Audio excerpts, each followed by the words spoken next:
तो आपने जोगेश्वर गर्ग को सुना, उन्होंने साफ तौर पर कह दिया कि भाई न्यायालय का निर्णय तो आ गया, लेकिन हम उस निर्णय का अध्ययन करेंगे, उसके बाद ही कुछ कह पाएंगे। लेकिन 1 सितंबर से आपको पता है विधानसभा सत्र का आगाज होने जा रहा है और उससे पहले ये अहम फैसला आना कई मायनों में महत्वपूर्ण है। और ऐसे में अब देखना ये बड़ा दिलचस्प होगा 1 सितंबर को किस तरह से विधानसभा सत्र की तस्वीरें रहने वाली है, क्योंकि जिस तरह से 4 साल से ज्यादा पेपर लीक को लेकर के जो मुद्दा उठा था, आरोप प्रत्यारोप जो लगे थे, वो भी हमने और आपने देखे। और ऐसे में अब कहीं ना कहीं उस गम और गुस्से का नतीजा, जो बेरोजगारों ने जो गुस्सा निकाला, जो गम उनके 4 साल तक जहन में रहा, आज उसको न्याय मिला है, कहीं ना कहीं इंसाफ मिला है। और चलिए शिक्षा विभाग से जुड़ी एक और बड़ी खबर आपको बता दें। पीटीआई भर्ती 2022 में लगे शिक्षकों के स्थायीकरण पर भी रोक लगाई है। संयुक्त शासन सचिव मनीष गोयल ने यह आदेश जारी किए। समस्त जिला शिक्षा अधिकारियों को आदेश जारी किए गए। संभागीय स्तर और राज्य स्तर पर फिर से दस्तावेज का सत्यापन किया जाएगा। लगातार पीटीआई भर्ती में फर्जीवाड़े पर एसओजी ने एक्शन भी लिया था। फर्जी डिग्री और डमी को लेकर के एसओजी द्वारा शानदार कार्रवाई का नतीजा। दस्तावेज सत्यापन होने के बाद संभावना 4 डिजिट में सामने आ सकता है आंकड़ा।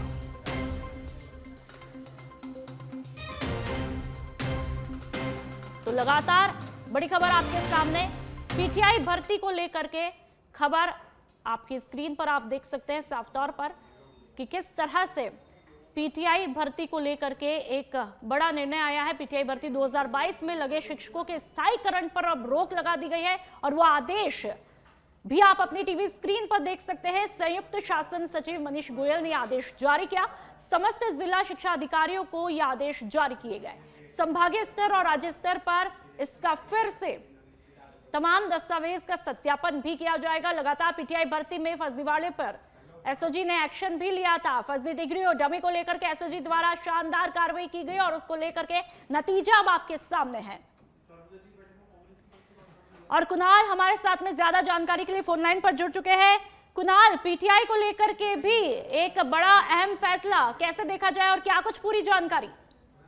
देखिए, आपको बता दें पीटीआई भर्ती 2022 में लगातार फर्जीवाड़े को लेकर एसओजी कार्रवाई कर रही है। डमी कैंडिडेट, बैकडेट में डिग्री और कुप्रचित दस्तावेजों के माध्यम से कम लगभग 1159 लोगों ने, जो आंकड़ा है एसओजी के पास, 1159 लोगों ने नौकरी पाई है। ऐसे में ये पूरा मामला कोर्ट में गया था। कोर्ट ने इनकी जो नियुक्तिकरण है, स्थायीकरण, उस पर जो है रोक लगा दी थी। अब इस पूरे मामले को शिक्षा विभाग जो है संयुक्त शिक्षा सचिव है, उनके द्वारा ये लेटर निकाला गया है मनीष गोयल के द्वारा, और इनके जो स्थायीकरण है उस पर रोक लगा दी गई है। सबसे बड़ी बात नुपुर ये है इसमें कि इसमें 2 कमेटियों का गठन किया गया है, राज्य स्तर और संभागीय स्तर पर। आने वाले समय में एसओजी और शिक्षा विभाग संयुक्त तत्वाधान में एक कमेटी का जो है गठन यहाँ पर किया जाएगा और ये कमेटी जो है इन लोगों की एक बार पुनः दस्तावेज सत्यापन करेंगे, क्योंकि एसओजी के पास इस पूरे मामले में इनपुट है कि बड़ी संख्या में, लगभग 200 की संख्या में डमी कैंडिडेट हैं। इसके अलावा ओपीजीएस यूनिवर्सिटी और जेएस शिकोहाबाद यूनिवर्सिटी, इसमें बैक डेट में ये लोग डिग्री लेकर आए हैं और फर्जी सर्टिफिकेट की मार्फत कई लोगों ने नौकरी पाई है। ऐसे में ये जो आंकड़ा है 1159 से, यानी 1000 से ज्यादा लोगों का इसमें आंकड़ा है, जिनकी जांच जो है अब कमेटी गठित करके की जाएगी और इनके स्थायीकरण पर इसलिए रोक लगाई गई है ताकि भविष्य में इनको अगर बाहर किया जाता है तो कोई समस्या नहीं आए। बिल्कुल कुणाल, और कहीं ना कहीं अब इस पूरे मामले को देख करके समझा जा सकता है, इस भर्ती को देख करके, कि कहीं ना कहीं एसओजी पूरी तरह से एक्टिव है और एक्शन मोड में है। आपको बता दें इस पूरे मामले की अगर हम बातचीत करें तो एसओजी ने लगभग 3 से 4 लेटर पत्र कई बार जो है पुनर्दस्तावेज सत्यापन के लिए शिक्षा विभाग को लिखे, लेकिन सच बेधड़क के द्वारा इस पूरे मामले को हम बताएं कि हमने 13 जनवरी 2024 से पीटीआई भर्ती घोटाले को लेकर आवाज उठाई। सांगनेर थाने में एफआईआर दर्ज थी। उस हमारी खबर के बाद सांगनेर थाने से एसओजी में ट्रांसफर किया गया। उसके बाद लगातार एसओजी ने इस पूरे मामले में बड़े एक्शन लिए और लगातार हमने इस पूरे मामले को लेकर जो शिक्षा मंत्री है मदन दिलावर, उनसे हमने पूरे मामले को लेकर बातचीत की। फर्जी डिग्री, जो डिग्रियों का मामला हुआ था, उसको लेकर भी हमने खुलासा किया था कि किस तरह से बैकडेट में डिग्री लाकर इनके द्वारा नौकरी पाई गई है। सारे खुलासे के बाद लगातार इस पूरे मामले को लेकर पूरे प्रदेश भर में जो है प्रदर्शन हुए और प्रदर्शन होने के बाद शिक्षा विभाग द्वारा इस पूरे मामले का संज्ञान लिया गया। पूरा मामला कोर्ट में गया और अब इस पूरे मामले में कह सकते हैं कि जो फर्जीवाड़े से नौकरी लगे, कहीं ना कहीं कह सकते हैं उनकी जो है शामत यहाँ पर आने वाली है। जल्द कमेटी के आदेश आएंगे और कमेटी के आदेश आने के बाद 10 दिन में इस पूरे मामले की जो जांच रिपोर्ट है वो उच्च अधिकारी वो सौंपनी होगी। बिल्कुल, उस जांच रिपोर्ट का इंतजार भी रहेगा। कुणाल, क्या शिक्षा मंत्री साहब का यानी कि मदन दिलावर जी का कोई रिएक्शन आया है इस आदेश के बाद में? देखिए, क्योंकि उनका ये कहना है, अगर हम देखें कि सरकार इस पूरे मामले को लेकर पॉजिटिव है, यही कारण है कि शिक्षा विभाग के द्वारा इस पूरे मामले में पहले अंतरिम रूप से जांच की गई थी, तो उसमें 244 लोगों को फर्जीवाड़े के कारण जिनको कूटरचित दस्तावेज के माध्यम से जो है नौकरी लगी थी, तो उनको जो है नौकरी से बाहर किया गया था, जिसमें से 170 से ज्यादा जो लोग हैं उनको पूर्ण रूप से जो है बर्खास्त कर दिया गया था सेवा से। लेकिन अब जो ये लोग हैं, कुछ लोग स्टे लिए आए थे, लेकिन अब इस पूरे मामले की जब उच्च स्तर पर जांच होगी और स्थायीकरण पर, क्योंकि आप ये देखिए कि आदेश कोर्ट के माध्यम से ये आदेश आया कि इनके स्थायीकरण पर जो है, क्योंकि एक बार ये स्थायी हो जाते हैं तो कई बार जो कार्मिक विभाग के नियम है उनमें जो है इनको बाहर करने में अड़चन आती है। लेकिन अब क्योंकि स्थायीकरण पर 2 साल इनको पूर्ण नहीं हुए, 2 साल पूर्ण नहीं हुए, तो अब इनके स्थायीकरण पर रोक लग गई है। ऐसे में अगर ये फर्जी पाए जाते हैं तो इनको बाहर का रास्ता दिखाने में विभाग को आसानी होगी, क्योंकि शिक्षा मंत्री का इस पर पॉजिटिव रुख है। यही कारण है कि ये आदेश आया है। ठीक है, बहुत बहुत शुक्रिया कुणाल तमाम जानकारी के लिए। तो पीटीआई भर्ती 2022 को लेकर के बड़ा फैसला, यहाँ पर शिक्षकों के स्थायीकरण पर रोक लगा दी गई है और वो आदेश भी आप अपनी टीवी स्क्रीन पर देख सकते हैं।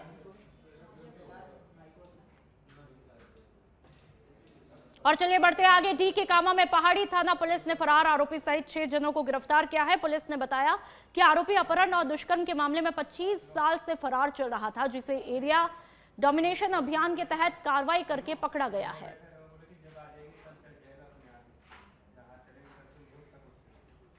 तो पुलिस की बड़ी कार्रवाई डीक में देखने को मिली है।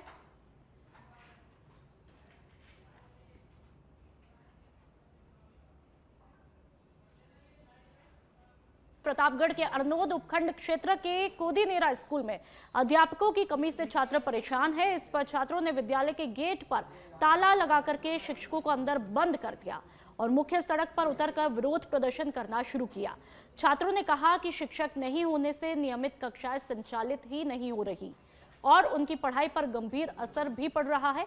सूचना पर ब्लॉक शिक्षा अधिकारी ने मौके पर पहुंचकर छात्रों से समझाइश करके जाम खुलवाने की कोशिश की।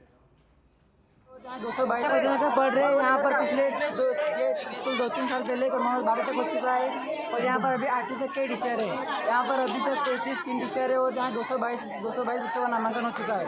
यहाँ 3 टीचर है, वो भी 8वीं तक के ही है। यहाँ ना तो 11th 12th का कोई लेक्चरर है और ना ही 9 से 11th 12th का कोई टीचर है। तो हम बहुत महीनों से परेशान है और 2-3 साल हो गए। अभी हमारा 10th का रिजल्ट इसी वजह से बहुत ही। बढ़ते आगे, सांचौर शहर की इंदिरा कॉलोनी से एक दिल दहला देने वाली घटना सामने आई है, जहां पर एक पंखे में फैले करंट की चपेट में आकर के मां और बेटे की मौके पर ही मौत हुई। जानकारी के मुताबिक रत्नाराम घर में लगे एक पंखे में फैले करंट की चपेट में आ गया।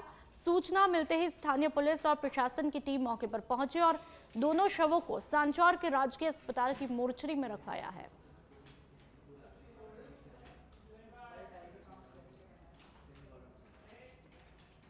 बढ़ते हैं आगे। जयपुर डीसीपी नॉर्थ करण शर्मा के निर्देश पर संजय सर्किल थाना पुलिस ने 92 लाख रुपए की धोखाधड़ी के मामले में 1 साल से फरार चल रहे आरोपी को गिरफ्तार किया है। आरोपी ने डीआरडीओ में नौकरी लगवाने का झांसा देकर के लाखों की ठगी की थी। गिरफ्तार आरोपी की पहचान बाबूलाल शर्मा निवासी हरियाणा के रूप में हुई है। इस मामले में 22 मई 2024 को परिवादी दीपक कुमार ने थाने में रिपोर्ट दर्ज करवाई थी, जिसमें आरोप लगाया कि बाबूलाल शर्मा ने डीआरडीओ में नौकरी दिलाने का झांसा दिया और कुल 92 लाख रुपए की ठगी की।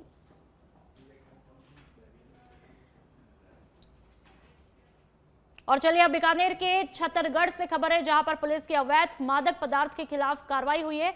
अफीम के साथ में 2 आरोपियों को गिरफ्तार किया। 100 ग्राम अफीम के साथ में क्रेटा कार भी जब्त की गई। बांगड़सर बज्जो निवासी मजीद खान को गिरफ्तार किया गया। सत्तासर फाटी के पास में नाकेबंदी के दौरान इस कार्रवाई को अंजाम दिया। छतरगढ़ थाना अधिकारी भजनलाल लावा ने इस कार्रवाई को अंजाम दिया। बढ़ते आगे, चाकसू की छांदेल कला ग्राम पंचायत एक बार फिर विवादों के घेरे में है। कार्यवाहक सरपंच संतरा देवी को नियम विरुद्ध पट्टों के आरोप में राज्य सरकार ने तत्काल प्रभाव से निलंबित किया है। चौंकाने वाली बात तो यह है कि इस पंचायत में सरपंच का लगातार चौथा निलंबन है। ताजा मामले में कार्यवाहक सरपंच संतरा देवी पर नियम विरुद्ध पट्टे जारी करने के आरोप सिद्ध भी हुए।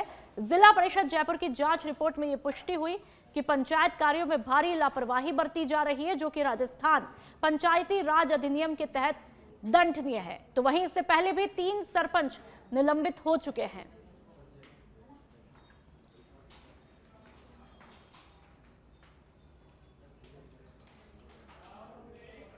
और चलिए अब खाजूवाला से बड़ी खबर, जहां पर खाजूवाला में बढ़ती चोरी की घटनाओं को लेकर के आमजन में काफी गुस्सा है। आक्रोशित लोगों ने बाजार में पुलिस के खिलाफ जुलूस निकाला, पुलिस थाने का घेराव किया और अनिश्चितकालीन धरना लगाया। खाजूवाला मंडी में पिछले काफी दिनों से लगातार चोरी की वारदातें देखने को मिल रही है। आमजनों का कहना है कि पुलिस चोरों को पकड़ने में असमर्थ है। चोरी की घटनाओं का जल्द खुलासा करने सहित अतिरिक्त पुलिस तैनात करने की मांग यहां पर की गई है।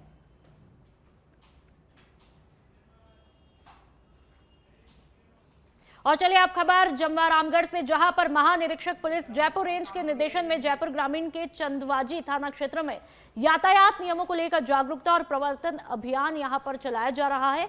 इस अभियान का हिस्सा बने इंटरसेप्टर पर तैनात एएसआई जगफूल सिंह और अन्य पुलिसकर्मियों का वीडियो सोशल मीडिया पर जमकर वायरल हो रहा है, जिसमें वे वाहन चालकों को नियमों के पालन की समझाइश देते हुए दिख रहे हैं। तो वही वीडियो में पुलिसकर्मी साफ तौर पर तेज रफ्तार, नशे में ड्राइविंग और गलत ओवरटेकिंग से बचने की सलाह भी देते हैं।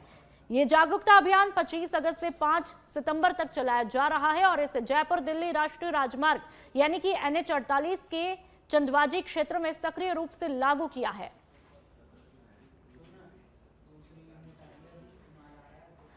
चलिए बढ़ते हैं आगे। झुंझुनू के बीबासर गांव में 6 महीने पहले गाड़ियों से टक्कर मारकर तोड़फोड़ करने और मारपीट करने के मामले में सदर थाना पुलिस ने 3 आरोपियों को गिरफ्तार किया है। सदर थाना अधिकारी जो है मांगीलाल मीणा ने बताया कि मामले में बीबासर निवासी सौरभ मीणा, प्रदीप कुमार, दिलीप को गिरफ्तार कर लिया है। आपको यह भी बता दें कि 20 फरवरी को बीबासर के रहने वाले भवर सिंह ने यह रिपोर्ट दर्ज करवाई थी।